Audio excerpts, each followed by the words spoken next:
ሰላምታችን በያላችሁበት ይድረሳችሁ።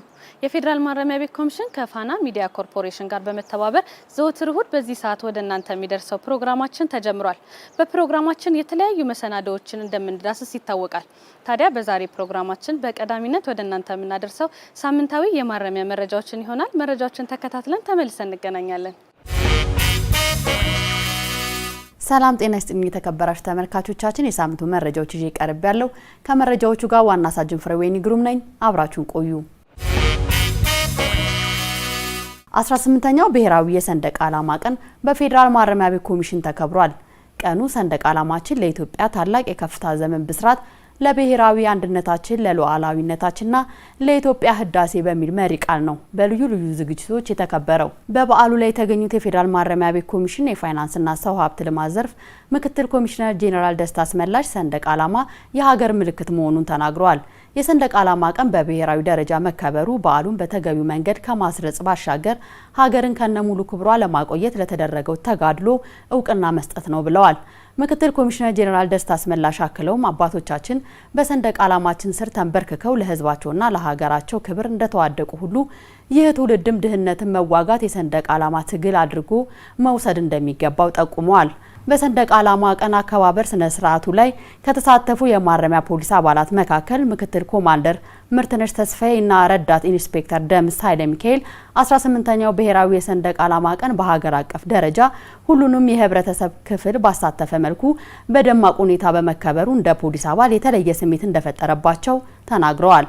18ኛው ብሔራዊ ሰንደቅ ዓላማ ቀን በኮሚሽኑ ስር በሚገኙ ማዕከላት ማለትም በቀጠሮ ማረፊያ ማዕከል፣ በድሬዳዋ፣ በዝዋይ፣ በሸዋሮቢት በከፍተኛ ጥበቃ ማረሚያ ማዕከላትም በተለያዩ ዝግጅቶች በድምቀት ተከብሯል። የፌዴራል ማረሚያ ቤት ኮሚሽን የተቋሙ ሰራተኞችና የህግ ታራሚዎች ስለ ህግ ያላቸው ግንዛቤ እንዲሰፋ በትኩረት እየሰራ ይገኛል። ኮሚሽኑ ከተለያዩ ባለድርሻ አካላት ጋር በመተባበር የሚሰጣቸው የግንዛቤ ማስጨበጫ ስራዎች ታዲያ በማረምና ማነጽ ስራው ላይ ያላቸው አበርክቶ ከፍተኛ ስለመሆናቸው እሙን ነው። በፌዴራል ማረሚያ ቤት ኮሚሽን የማረም ማነጽ ተሃድሶ ልማት ዘርፍ ከፍትህ ሚኒስቴር ጋር በመተባበር በከፍተኛ ማረሚያ ማዕከል ለሚገኙ የህግ ታራሚዎች የማዕከሉ አባላትና ሰራተኞች ከሰሞኑ የተሰጠው የንቃተ ህግ ስልጠናም የዚሁ ተግባር አካል ነው። በስልጠናው ላይ በፍትህ ሚኒስቴር የተጠሪ ተቋማት ክትትልና ድጋፍ ሰጪ ሚኒስቴር ዴኤታ አቶ ኡሙድ ኡጅሉ እንዳሉት ሚኒስቴር መስሪያ ቤቱ የህብረተሰቡን ንቃተ ህግ የማሳደግና ታራሚዎች ስለ ወንጀል አስከፊነት፣ ስለ ሰብአዊ መብት፣ ስለ አመክሮና ይቅርታ አሰጣጥ ግንዛቤ የማስጨበጥ ኃላፊነት አለበት። የሚኒስቴር መስሪያ ቤቱ የንቃተ ህግ ዳይሬክተር ባደረገው የዳሰሳ ጥናት መሰረት ክፍተት ባለባቸው ርዕሰ ጉዳዮች ላይ የአቅም ማጎልበቻ ስልጠና ለህግ ታራሚዎችና ለተቋሙ ሰራተኞች በተከታታይነት እንደሚሰጥም አቶ ኡሙድ ኡጅሉ ተናግረዋል።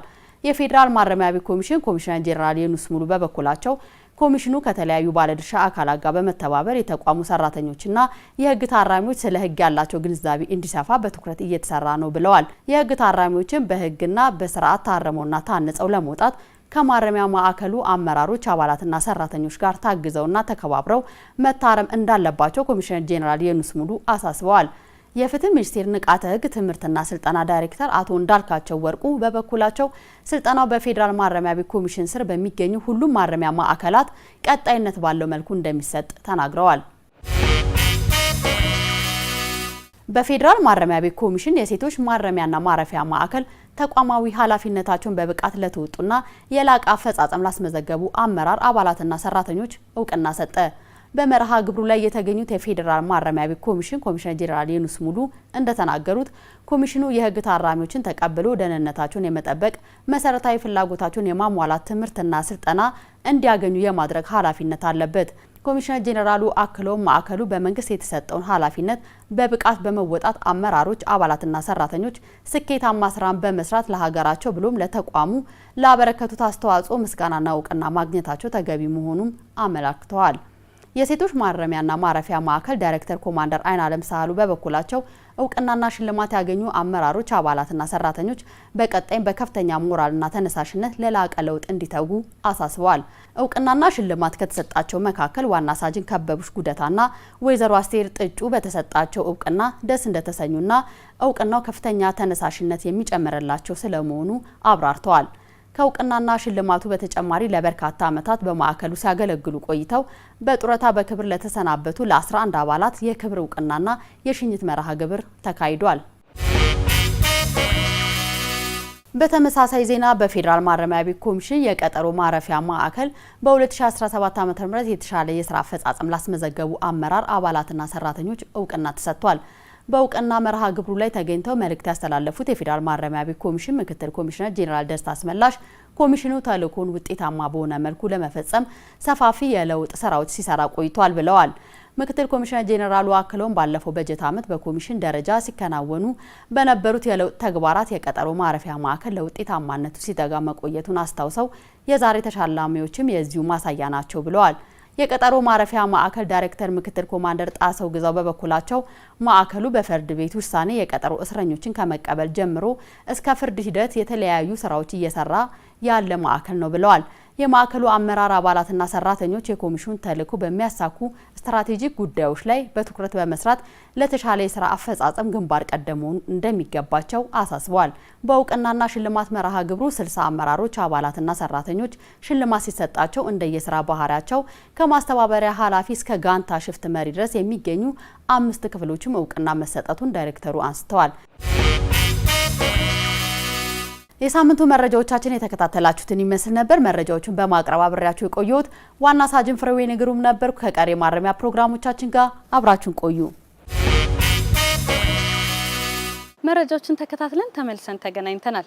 በመቀጠል ደግሞ ወደ እናንተ የምናደርሰው መሰናዷችን የፌዴራል ማረሚያ ቤት ኮሚሽን በፍርድ ቤት ውሳኔ መሰረት ጥፋተኛ ተብለው ወደ ማረሚያ ቤት የሚላኩ የህግ ታራሚዎችን አርሞ አንጾ ብቁ ዜጋ አድርጎ ወደ ህብረተሰቡ እንደሚቀላቅል ይታወቃል። ታዲያ ይህንን የማረም ማነጽ አገልግሎት ለማከናወን የተለያዩ ዳይሬክቶሬቶች ከጀርባ ሆነው የራሳቸውን ሚና ይጫወታሉ። የህግ ታራሚዎችን ወደ ሕክምና፣ ወደ ፍርድ ቤት፣ ወደ ተለያዩ ቦታዎች ለማድረስ የተሽከርካሪ ስምሪትና ጥገና ዳይሬክቶሬት የበኩሉን ሚና እየተወጣ ይገኛል። ታዲያም በዛሬ ፕሮግራማችን የዝግጅት ክፍላችን ወደ ተሽከርካሪ ጥገናና ስምሪት ዳይሬክቶሬት ተጉዞ ቅኝት አካሂዶልናል። ቅኝቱን ተከታትለን ተመልሰን እንገናኛለን።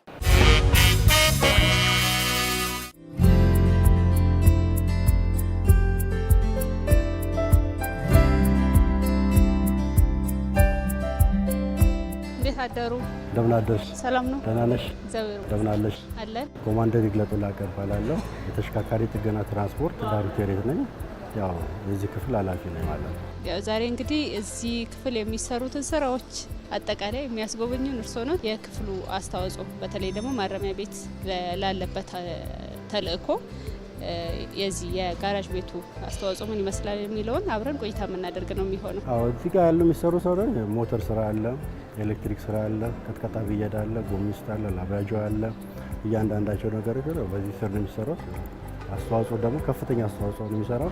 የተሽከርካሪ ጥገና ትራንስፖርት የኮሚሽኑ ዋና እምብርትና የጀርባ አጥንት እንደመሆኑ መጠን እዚህ ጋር የሚሰሩ ስራዎች እያንዳንዳቸው እያየን ብንሰራቸውና ብናያቸው መልካም ነው የሚል ነገር ስላለኝ ነው። ከየት እንጀምር? ከሞተር ቤት እንጀምር።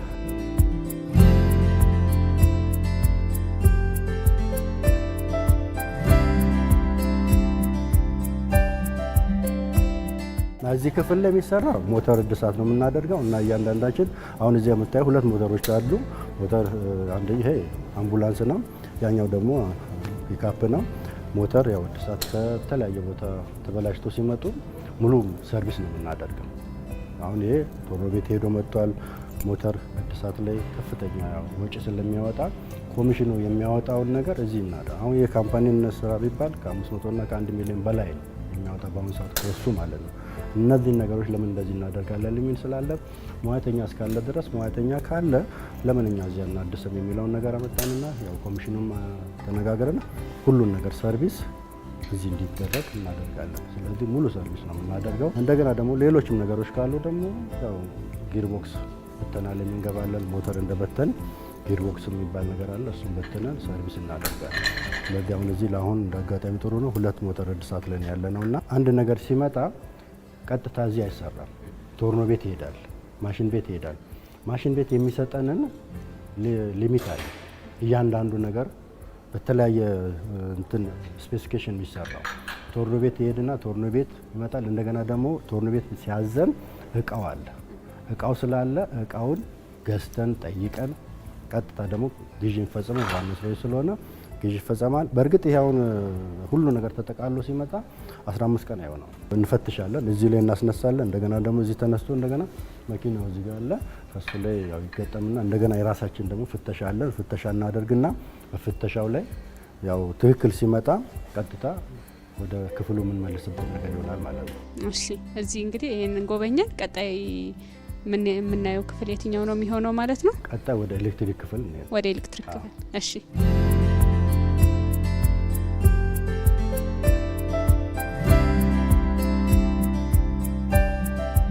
ይሄኛው ክፍል እንግዲህ ያው የተሽከርካሪ ኤሌክትሪክ ክፍል የሚሰራበት ነው። ሞተሪው ይሰራል፣ ዲናሞ ይሰራል። የኤሌክትሪክ ሲስተም በሙሉ እዚህ ጋር ነው ስራቸው የሚሰራውና ያው እዚህ ጋር የሚሰሩ ስራዎች ሁሉ ያው በተለያየ መኪኖች ከባድም ቀላልም እዚህ ነው የሚሰራው። አጋጣሚ ደግሞ የሞተሪኖ ስራ ነው። ይሄኛው ደግሞ የምታየው ደግሞ ዲናሞ ስራ ነው። እያንዳንዷ ስራ ደግሞ ያው ከነሱ ጋር አብረን አንድ ላይ ሆነን እያጠገንና እየሰራን ያለነውና ይህን ይመስላል። ከዚህ ከማረሚያ ቤት ጋራዥ አልፎ ወደ ሌሎች ጋራዦች የሚሄድ ምንም አይነት ስራ የለም ማለት ነው። እዚሁ ተጠናቆ ወደ ስራ የሚመለሱ ተሽከርካሪ የሚሄድም አለ። ለምን ምንድነው የሚሄድበት ምክንያት? ያው አንዳንድ ጊዜ ተሽከርካሪዎች የተለያዩ ተሽከርካሪዎች ናቸው ያሉት እኛ ጋር። እነዚህ ነገሮች ደግሞ ስፔራቸው አይገኝም። ስፔራቸው በማይገኝ ሰዓት ምን እናደርጋለን? ቀጥታ ወደ አስፈጭ ኩባንያ እንልክና ከዛ ተጠግነው እንዲመጡ እናደርጋለን። ለማናየው ክፍል የለም ዛሬ፣ ሁሉንም እንጎበኛለን። ቀጣዩን ወዴት ነው የምንሄደው ማለት ነው?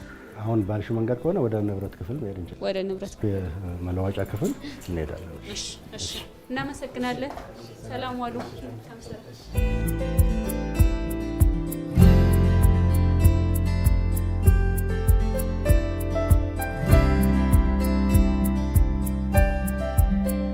ይሄ እንግዲህ ያው እያንዳንዱ ተሽከርካሪ እዚህ ላይ ነው ትልቁ የህይወት ታሪክ ያለው።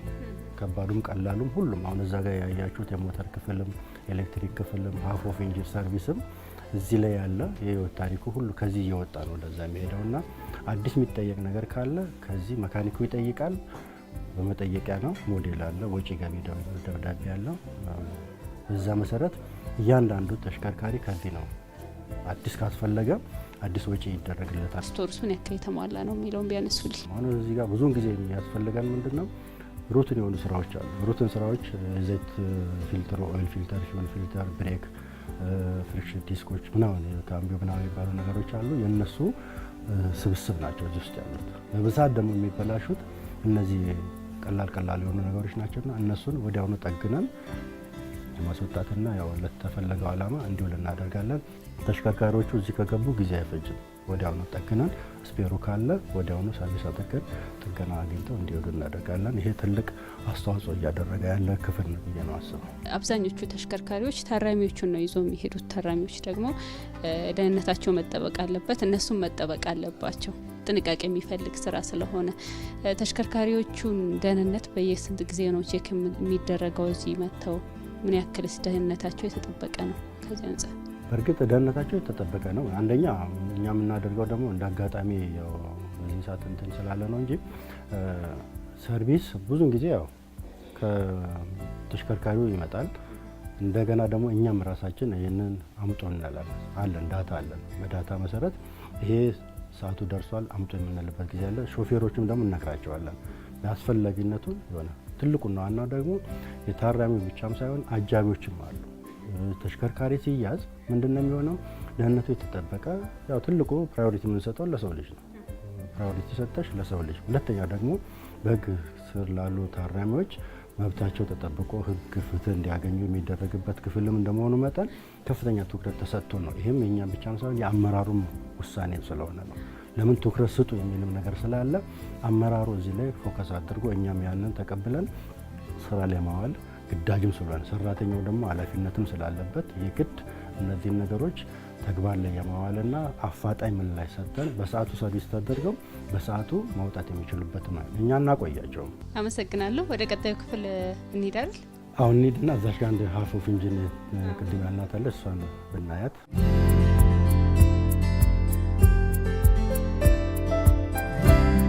እዚህ ላይ ያው የምናደርገው ምንድነው ያው ግማሽ ሰርቪስ ይባላል።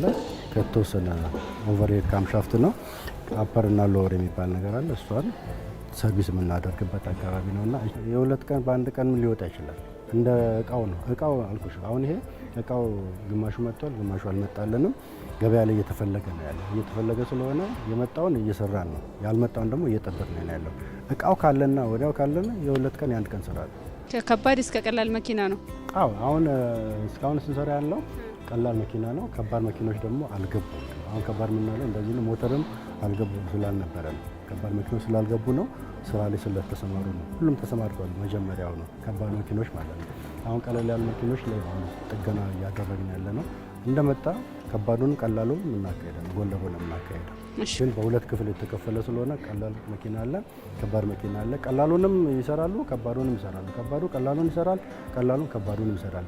ግን ለስራችን እንዲያቀላጥፍልን የከባድ ዲፓርትመንት አለ፣ የቀላል ዲፓርትመንት አለ፣ ኤሌክትሪክ ዲፓርትመንት አለ፣ አውቶቦዲ ዲፓርትመንት ፓርት አለ። እሷን በእያንዳንዳቸው አነጋለን። እዛች ጋር እንዲሆነች አለች፣ እሷንም እናያታለን ብዬ አስባለሁ።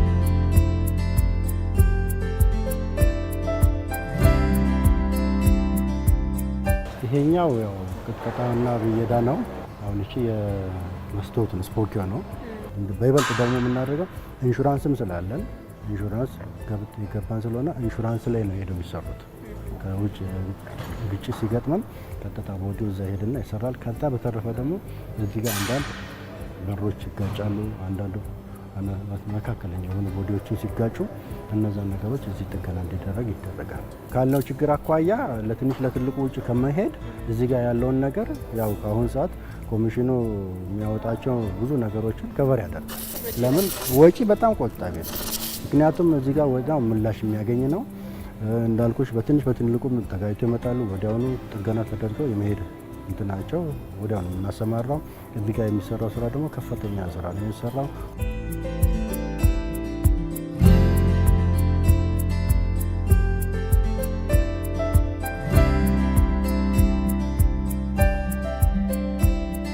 ይሄ አሁን ምን የሚሰራበት ክፍል ነው ኮማንደር? በቁም የሚሰራ ክሪክ ነው።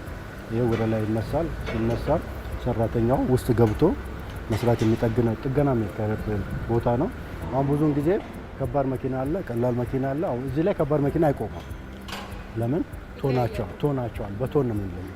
ከባድ መኪና እዚህ ላይ ሊቆም አይችልም፣ ቶኑም ስላለ ማለት ነው። እነዚህ ነገሮች አሁን በተሻለ መጠን ትንንሾች መኪኖችን አንስተን ውስጥ ገብቶ ሰራተኛው እንዲሰራ የሚደረግበት ቦታ ነው። ሴፍቲም አለ። ከዛ አኳያ ነው በእርግጥ እኔ ትልቅ ወጪ ቆጣቢ ክፍል ነው። እኔ አሁን በዚህ ነው ብዬ አልልም። ከ200 ያላነሱ ተሽከርካሪዎችን እዚህ መስራት ኮሚሽኑ የሚያወጣቸው ወጪዎች 95% ይቀንሳል ብዬ ነው አስበው። ምክንያቱም ያሉት ተሽከርካሪዎች ነባርም ናቸው፣ አዲስም አሉ።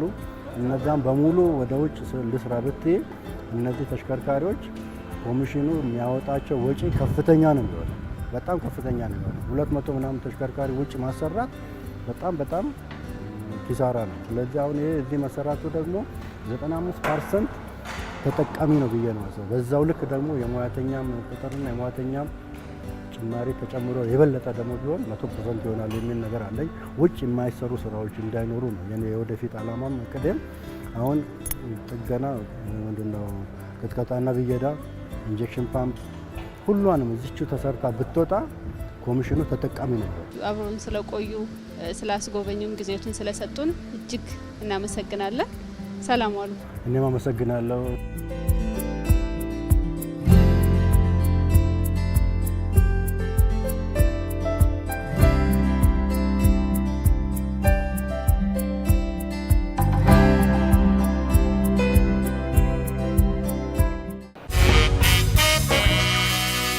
ፕሮግራሙን ተከታትለን ተመልሰን ተገናኝተናል።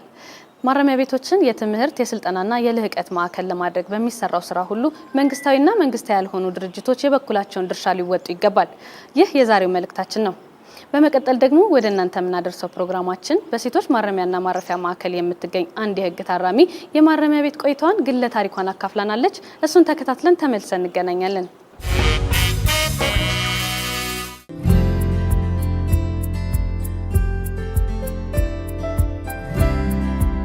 ጊዜና ትኩረትን የሚፈልግ የንግድ ስራ፣ የቤተሰብ ኃላፊነትና እናትነት እነዚህን ኃላፊነቶች በተዋጣ መልኩ ለአመታት አከናውናለች። ምንም እንኳን በስራዋ ስኬታማ የነበረች ብትሆንም ሰዎችን አብዝቶ በማመንና ስራን በጥንቃቄ አለማከናወን ማረሚያ ቤት ለመግባቷ ምክንያት ሆኖኛል ትላለች። የዛሬ የግለ ታሪክ መሰናዷችን እንግዳ የህግ ታራሚ መቅደስ አሰፋ። ልጆች አሉኝ፣ ትዳር አለኝ፣ 4 ልጆች አሉኝ። ስራ ነበረ። ሴራሚክ አከፋፋይ ነጋዴ ነበርኩኝ። በንግድ ስራ ላይ እየተዳደርኩ ኖር ነበረ። ድንገት በድርጅቴ ላይ ኪሳራ አጋጠመኝና ያው በስራ ምክንያት ስህተት ተፈጸመ። ወደዚህ መጣሁ። ወንጀል ማህበራዊ ክስተት ነው። ሰዎች በማወቅም ሆነ በቸልተኝነት በወንጀል ድርጊት ላይ ሲሳተፉ የህግ የበላይነትን ማስከበርና ወንጀለኛውን በሰራው ስራ ተጠያቂ ማድረግ የግድ ይላል። መቅደስ በሰራችው ወንጀል የ11 ዓመት ፍርደኛ ሆና 2 ዓመታትን በሴቶች ማረፊያና ማረሚያ ማዕከል አሳልፋለች። ከ2 ዓመት በፊት ባላሰበችው መንገድ ማረሚያ ቤት ስትገባ የነበረውን ሁኔታ እንዲህ ታስታውሳለች። እንደ ማንኛውም ሰው ሰራለሁ። ስራዬ ላይ ነው ትኩረቴ። ከሰው ጋራ ምንም የሚያገናኝ ነገር የለም። አይደለም ማረሚያ ቤት እኔ አንድ ቀን ፖሊስ ጣቢያ ቆማለሁ ብዬ በህይወት ያስቤ አላቅም። ያው የህይወት አጋጣሚ በአንድም በሌላም በስራ ምክንያት ወደዚህ ያመጣኝ። ነሐሴ ውስጥ ነበር ወደዚህ የመጣሁት 2016 መስከረም ላይ ቀጥታ ምን ኮርሶች ይሰጣሉ ብዬ ነው የጠየቅኩት። የነበሩ ኮርሶች ላይ አንዱ ዲፓርትመንት ኮምፒውተር ዲፓርትመንት ገባው። ያለው ከኔ ጋር የሚሄድ ያለው ኮርስ እሱ ስለነበረ እሱን ጀመርኩኝ። ያው 6 ወር ስልጠና ወስደን ያው ግራጁዌት አረግን። ያን ስልጠና ከወሰድን በኋላ በተለያየ መስክ ተደራጅተን እኔ ለምሳሌ የትምህርት ኮሚቴ ነኝ። የትምህርት ኮሚቴ እያገለገልኩ ስልጠናዎችን እንደወስደንኩኝ መጀመሪያ ኮምፒውተር መሰረታዊ ኮምፒውተርና እስከ ሜንቴናንስ ድረስ ስልጠና ወሰድኩኝ። በሱ ተመረቅን። ከዛ ቀጥሎ ደግሞ በዛ እየሰራን ማለት ነው አገልግሎት እየሰጠን በግቢ ኮሚቴም ተሳትፎ እያደረግን በትምህርት ኮሚቴ በባንክ ኮሚቴ በሁሉም ተቀናኝተን በጋራ እየሰራን አዲስ ለሚመጡ ታራሚዎች የማረጋጋት ስራ ለኛ የተሰጠውን እድል ለሌሎች እኛ ደግሞ ሼር እንድናረግ ተደረገ።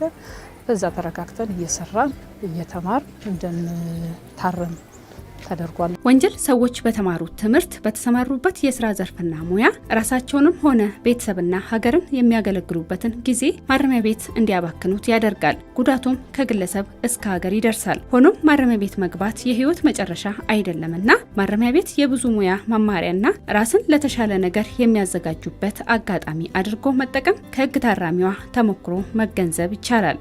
ተፈርዶብኝ ወደዚህ ስመጣ ካውንስሊንጎች ነበሩ፣ የስነ ልቦና አማካሪያን ነበሩ። ከኛ ጋራ ጊዜያቸውን አጥፍተው አረጋግተውን። ያው ስሜቱ ከባድ ነው። ወደዚህ ስትመጪ ከቤተሰብ ከልጆች ተለይተሽ ስፔሻሊ ከባድ ኃላፊነት እያለብሽ ወደዚህ ስትመጪ ቤተሰብ እየመራሽ ወደዚህ ስትመጪ በጣም አስጨናቂ ነገር ነውና የነበረንን ነገር ያው እንድንቀበል መጀመሪያ እንድንቀበለው ነው የተደረገው። በቆይታችን የትምህርት እድሎች አሉ፣ ላይብራሪ አለ፣ መጽሐፍ ማንበብ ትችያለሽ፣ የፈለግሽውን ነገር መጽሐፍ ትችያለሽ፣ ማንበብ ትችያለሽ።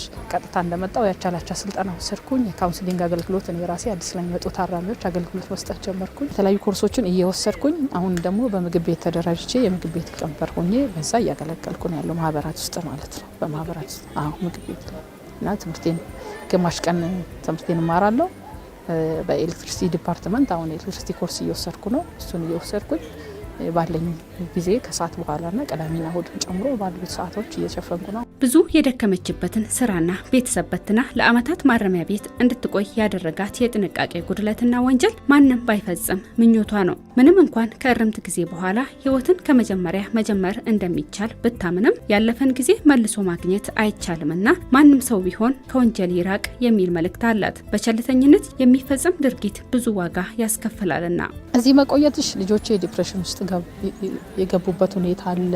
በጣም ብዙ ዋጋ አስከፍሎኛል። ስራዬን አጥቻለሁ። ከቤተሰብ ተለይተሽ በዚህ መቀመጥ ልጆችሽን ለአንድ ቀን እንኳን ሳትለይ ሙሉ ነገርሽን ልጆችሽ ላይ እንትን እያልሽ እዚህ ቦታ ላይ ተለይተሽ ደግሞ መምጣት ለእኔ እጅግ በጣም ከባዱ ከልጆች ተለይቼ እዚህ ቦታ ላይ መምጣት። ስለዚህ ቀላል አይደለም። ነገር ግን ያው በህይወት ስላለን ብቻ ነገሮችን መቋቋም ግድ ነው። ነገ ሌላ ቀን ነው። ህይወት ትቀጥላለች። ከዚህ ወጥቼ ሌላ የተሻልኩ ሰው ነው እንጂ ሙሉ ድጋሚ ሌላ ችግር ውስጥ አልገባም። ገብቶሻል አይደል? ሰዎችን በማመን ባንድም በሌላም ችግር ይፈጠራል አንቺ ላይ። ነገር ግን ከዚህ በኋላ እኔ ትምህርት ሆነ በስራ ዓለም ላይ ሲኖሩ ራሳቸውን በጣም ጠብቀው ተጠንቅቀው መስራት እንዳለባቸው በምንም ሁኔታ በምንም ኮንዲሽን ውስጥ ሆኜ ከሌና አውቀዋለሁ ከሌና አምነዋለሁ ብለሽ በቸልተኝነት መስራት እንደሌለብሽ ስለዚህ ሰዎች ከዚህ እንዲማሩ ፈልጋለሁ ማንኛውም ሰው የትኛውንም ነገር በጥንቃቄ እንዲያልፉ ህይወታቸውን በጥንቃቄ እንዲመሩ እመክራለሁ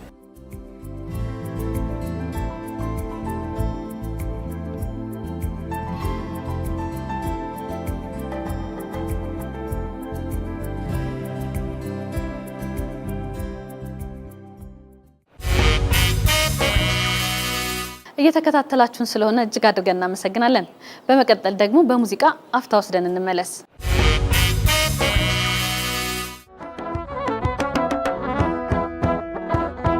የጎንደር ልጅ ናት አይናማ ማን ከጀስ ባትርቅማ የቀይዳማ ናት ልጅቷ የሚያብረቀርቅ ውበቷ የጎንደር ልጅ ናት አይናማ ማን ከጀስ ባትርቅማ የቀይዳማ ናት ልጅቷ የሚያብረቀርቅ ውበቷ የተለስኬ አንቺ ጎንደር እናገርሽ እኮበይ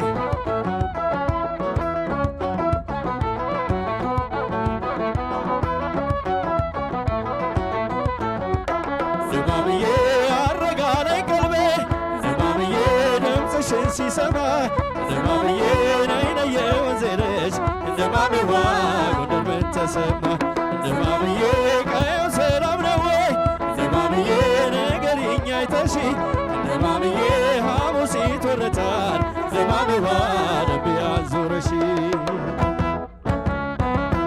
እንዳልሽር ታመምኩ በጥርስሽ ነቀሳት ፈገግታሽ ልዩ ነው ገረፈኝ እንደሳት የግራንቦሽንና የጃንባርሽን አታውሽ ብረሰው እሷደራሽን ልሳነሽ ትንፋሴ የሕይወት ዕጣዬ ውቤቴ ጎንደር ልጅ ነይነይ ወረዳዬ ከሴቶች ሁሉ አለሽ አንቺ ብልጫ የሕይወት ቅመም ሆነሽ ማጣፈጫ ተው ተው ተው ተው እኮበለ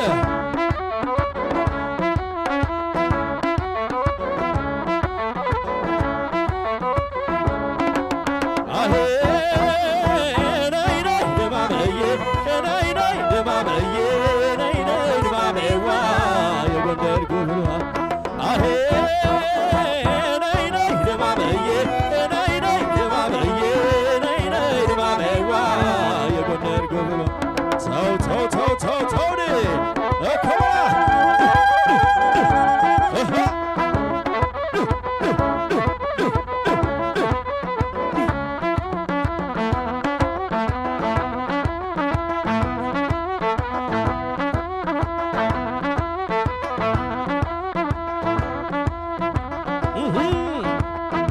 ተው ማተወሪ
የፌዴራል ማረሚያ ቤት ኮሚሽን ከፋና ሚዲያ ኮርፖሬሽን ጋር በመተባበር ያዘጋጀላችሁ የሳምንታዊ የማረሚያ ቴሌቪዥን ፕሮግራማችን የተከታተላችሁትን ይመስል ነበር።